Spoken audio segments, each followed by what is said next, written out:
साले गरीब 2 कौड़ी के नौकर ऐसे साफ करते प्लेट जैसे तूने किया है।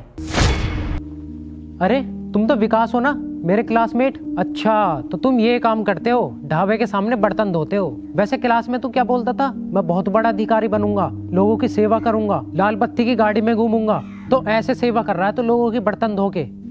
क्या करूं अभिषेक, पेट भरने के लिए कुछ तो करना ही पड़ता है। हाँ ये तो सही कहा तूने। वैसे ये काम तुझ पे काफी सूट भी कर रहा है, बहुत अच्छा लग रहा है तू बर्तन धोते हुए।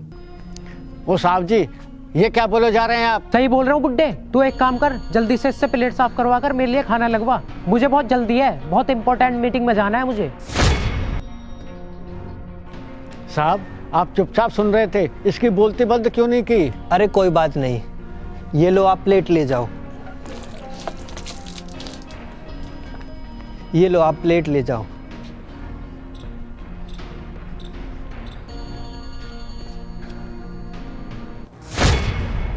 इतनी गंदी प्लेट कैसे नौकर पाल रखे जिन्हें प्लेट तक साफ करनी नहीं आती? रुक, इसे तो मैं बताता हूँ।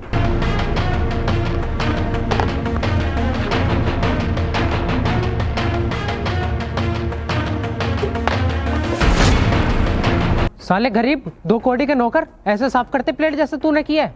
मुझे सब पता है, ये सब तूने जानबूझ के किया है ताकि मैं गंदी प्लेट में खाना खाकर बीमार पड़ जाऊं। तुम गरीबों की औकात अच्छे से जानता हूं मैं। पुलिस वाले साहब, माना आप पुलिस में हो, लेकिन इसका ये मतलब तो नहीं है आप कुछ भी बोले जाओ। तुम्हें पता भी है ये कौन है? तुम जैसे सैकड़ों पुलिस वाले इनके आगे पीछे घूमते हैं। अभी तुम्हें पता चलेगा ना ये बर्तन क्यों साफ कर रहे हैं, तो तुम्हारे पैरों से जमीन खिसक जाएगी। हाँ तभी तो ये यहाँ बर्तन साफ कर रहा है। तुम्हारी जानकारी के लिए बता दूं, ये इस शहर के आईएएस ऑफिसर हैं। अच्छा तो ये आईएएस ऑफिसर है, तो मुझे भी बताओ ऐसी क्या बात है जो यहाँ बर्तन साफ कर रहा है? तो सुनो,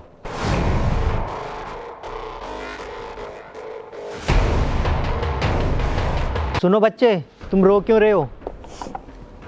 साहब कल से मेरे एग्जाम है और मैं पढ़ाई करना चाहता हूँ, लेकिन पिताजी मुझसे जबरदस्ती बर्तन धुलवा रहे हैं। अच्छा तुम रुको 2 मिनट, मैं बात करता हूँ। सुनो इधर आओ। जब ये बच्चा पढ़ना चाहता है तो इसे पढ़ने दो, इससे ये काम क्यों करवाते हो? साहब बहुत गरीब आदमी हूँ, सुबह सुबह कस्टमर आते हैं इसलिए इसे काम पे लगा देता हूँ। मेरे पास इतने पैसे नहीं हैं कोई अलग से नौकर रखूँ। बस साहब सुबह सुबह का ही काम है, फिर पूरे दिन खाली बैठे रहते हैं। अच्छा तो ये बात है, चलो मैं बर्तन धो देता हूँ, लेकिन तुम इसे पढ़ने दो। अरे साहब ये क्या कह रहे हो तुम? सच कह रहा हूँ मैं, तुम अपने काम पर ध्यान दो, मैं जल्दी जल्दी बर्तन धो के देता हूँ। और बेटा तुम जाओ अपनी पढ़ाई करो। बहुत बहुत धन्यवाद साहब। I am really sorry sir, please मुझे माफ़ कर दो। आज सर आपने प्रूफ कर दिया कि आज से 10 साल पहले जैसी आपकी सोच थी आज भी वही है।